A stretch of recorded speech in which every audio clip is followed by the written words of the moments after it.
अस्सलाम वालेकुम फ्रेंड्स, कैसे हैं। उम्मीद है आप सब बिल्कुल खैरियत से होंगे। अल्हम्दुलिल्लाह मैं भी बिल्कुल ठीक ठाक हूँ। ईद आ रही है तो इस ईद पर अगर नमकीन के साथ कुछ मीठा हो जाए तो इस ईद का मज़ा दुबाला हो जाए। और जैसा कि आप सब जानते हैं कि इस ईद पर हमारे पास टाइम बहुत शॉर्ट होता है, तो क्यों ना हम कोई ऐसी रेसिपी ट्राई करें कि जिसमें टाइम भी बहुत कम लगे और लेकिन मज़ेदार बनकर तैयार हो। तो इसके लिए आपने वीडियो को एंड तक वॉच करना है ताकि आप अच्छी इससे बेहतरीन रेसिपी बना सकें। तो अगर आप मेरे चैनल पर न्यू हैं तो मेरी वीडियो को लाइक कीजिएगा अगर आपको अच्छी लगे, और सब्सक्राइब कीजिएगा चैनल को, और बेल नोटिफिकेशन को ज़रूर प्रेस कीजिएगा। इससे मेरी हर नई आने वाली वीडियो की नोटिफिकेशन आपको मिलती रहेगी। रेसिपी अच्छी लगे तो फैमिली और फ्रेंड्स में शेयर ज़रूर कीजिएगा। तो चलें शुरू करते हैं। इसके लिए मैंने लिया है 1 लीटर दूध। 1 लीटर दूध है, ये फुल फैट मिल्क है। इसमें से 1 कप दूध जो है वो हम ऐड कर लेंगे एक बाउल में, और बाकी के 3 कप बाद में इस्तेमाल करेंगे। अब इसमें हम डालेंगे राइस फ्लोर, चावलों का आटा। ये बाज़ार से भी आसानी से मिल जाता है, आप घर में भी बना सकते हैं। मैंने घर में चावलों को अच्छे से धो के ड्राई किया, फिर मैंने उसको पीस के छान लिया, तो ये मेरे पास राइस फ्लोर आ गया।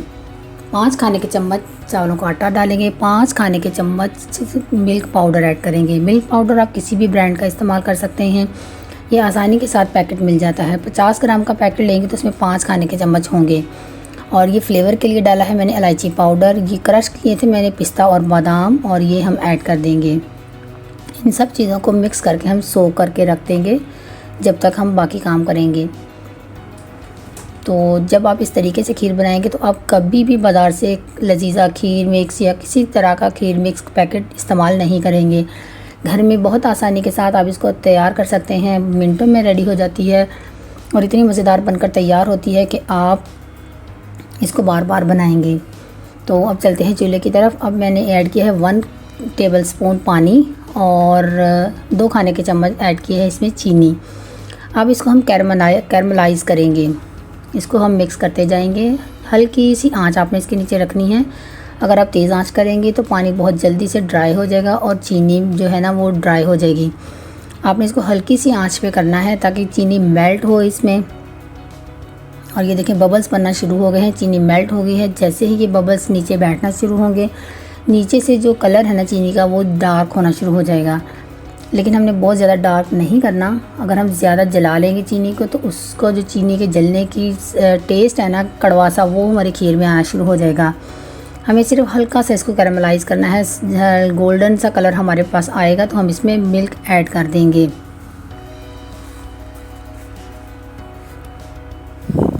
ये देखिए हल्का सा गोल्डन सा कलर होना शुरू हो गया है। थोड़ी सी देर हम इसको पकाएंगे। ये पहले हल्का हल्का सा आहिस्ता आहिस्ता से गोल्डन कलर होना शुरू हो जाएगा, लेकिन बाद में जल्दी तेज़ी से ये डार्क होना शुरू हो जाएगा, जलनी शुरू हो जाएगी चीनी। आपने ज़्यादा इसको ब्राउन नहीं करना। तो ये देखें इसके बबल बन रहे हैं और ये हल्का सा ब्राउन कलर भी आ रहा है।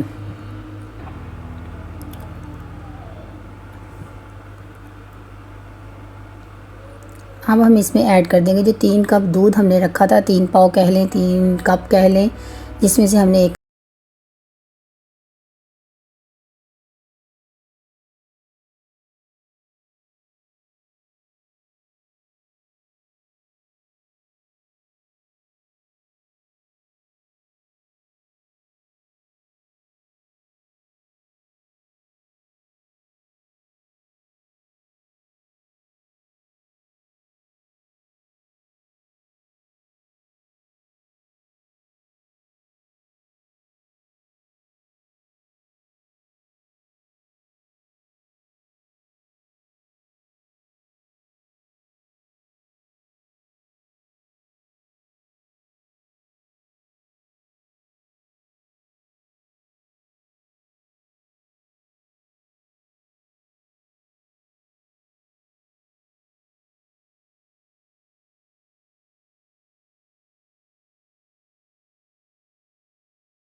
ताकि इसके ऊपर जो थिक सी लेयर ऊपर मलाई की या किसी बन जाती है ना, वो ना बने।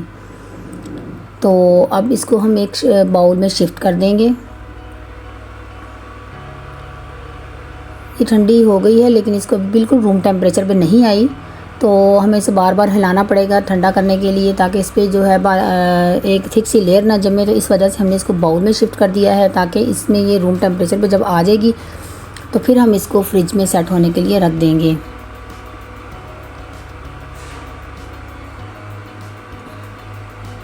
तो ये मैंने बाउल में डाल दी है और जो बच गई थी वो मैंने एक कटोरी में ऐड कर दी है। अब मैंने कुछ बादाम क्रश करके लिए हुए हैं। आपको जो पसंद है ड्राई फ्रूट्स या जो चीज़ आप इसके ऊपर गार्निशिंग करना चाहती हैं, जिस चीज़ से आप वो इसके ऊपर लगा दें। मैंने बादाम क्रश करके रखे हुए थे, मैंने वो इसके ऊपर लगा दिए हैं। और कितनी मज़ेदार मिनटों में हमारी खीर बनकर तैयार हो गई है। इसका टेक्सचर भी बहुत ज़बरदस्त है। आप जब सेट हो जाती है फिर मैं आपको इसका टेक्सचर भी दिखाती हूँ। ऐसे लगेगा कि आपने घंटों इस खीर को पकाया है और बनाया है। और 1 किलो दूध से देखें कितनी मज़ेदार, कितनी ज़्यादा खीर बनकर तैयार हो गई है। आपको रेसिपी आप इसको ट्राई कीजिए, करेंगे तो आपको बहुत पसंद आएगी, बल्कि आपके सब घर वालों को बहुत पसंद आएगी। इसको ज़रूर ट्राई कीजिएगा इस ईद पर और मेरे साथ अपना फ़ीडबैक ज़रूर शेयर कीजिएगा। अब ये बिल्कुल रूम टेम्परेचर पे है। मैंने इसको फ्रिज में रख कर सेट कर लिया है। ये देखें कितनी ज़बरदस्त है। अब मैं आपको इसका टेक्सचर दिखाती हूँ। ये देखें, ये है ना कितना ज़बरदस्त टेक्सचर ऐसे है। इसका टेस्ट भी इतना मज़ेदार है कि आपको कोई पहचान नहीं पाएगा कि आपने इसको इतनी जल्दी पकाकर तैयार किया है। ऐसे लगेगा आपने इसको घंटों पकाया है और घंटों इसको पकाकर तैयार किया है। और इसका टेक्सचर भी देखें, उसका टेस्ट इससे भी कहीं ज़्यादा मज़े। दुआ में याद रखिएगा, अपना बहुत सा ख्याल रखिएगा। मिलते हैं नेक्स्ट रेसिपी में, तब तक के लिए अल्लाह हाफिज़।